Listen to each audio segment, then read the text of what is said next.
How well does ChatGPT understand quantum computing? Let's find out. Quantum machines. Have you ever wanted to have a conversation with an AI about quantum computing? Well, now you can. In this blog post, we challenged ChatGPT, an AI language model developed by OpenAI, on the topic of quantum computing. We asked ChatGPT a series of questions to see how well it could hold a discussion related to quantum computation. Then, I tried to apply my experience as a quantum physicist to provide some commentary on the accuracy of the answers.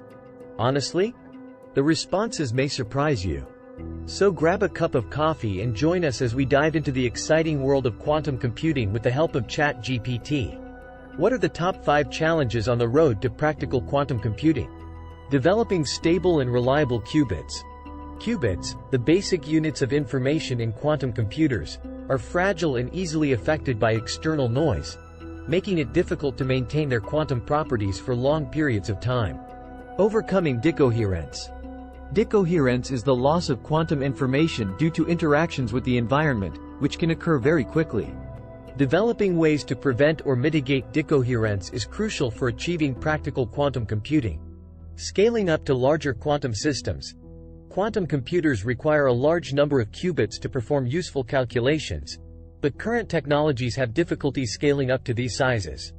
Developing efficient quantum algorithms. Quantum computers have the potential to solve certain problems much faster than classical computers, but these algorithms need to be developed and optimized for practical use. Integrating quantum systems with classical computing. Quantum computers can't do everything, so they need to be integrated with classical computers to perform useful tasks. This requires a deep understanding of how to interface and control the quantum systems. Lorenzo's comments. It's actually pretty good. In reality, qubits are the memory part of the computer.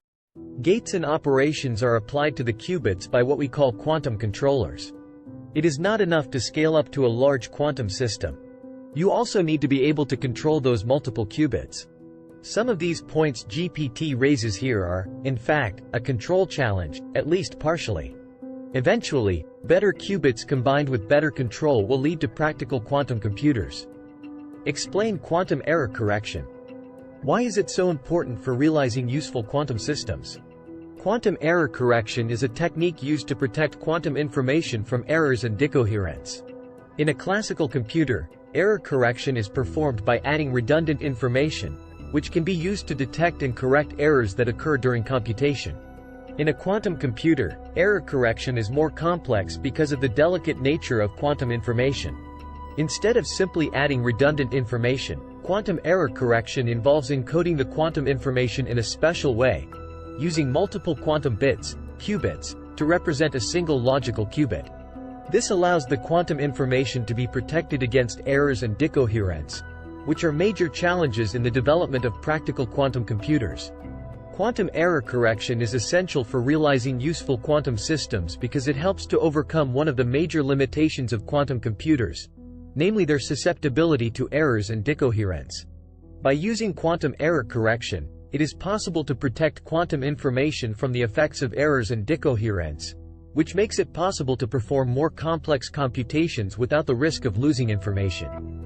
This is important for developing quantum computers that can perform useful tasks, such as simulating complex systems or solving optimization problems.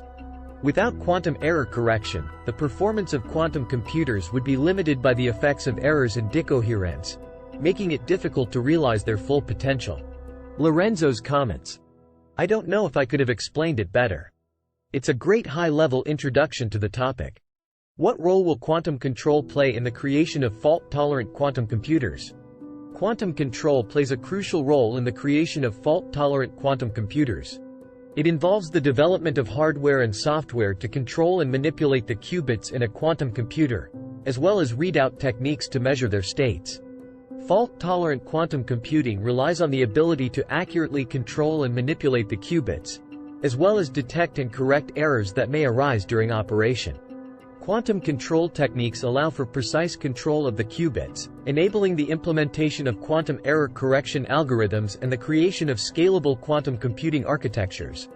In addition, Quantum control also plays a role in the development of efficient quantum algorithms and the integration of quantum systems with classical computing. Overall, quantum control is a crucial component in the realization of practical and reliable fault-tolerant quantum computers.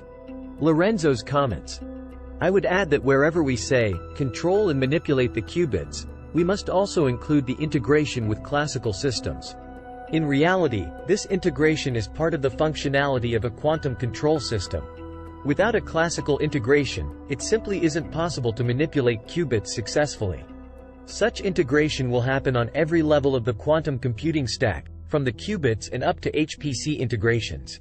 What we're seeking is not a fault-tolerant quantum computer but a fault-tolerant quantum classical computer. How would you explain quantum control to a 5-year-old?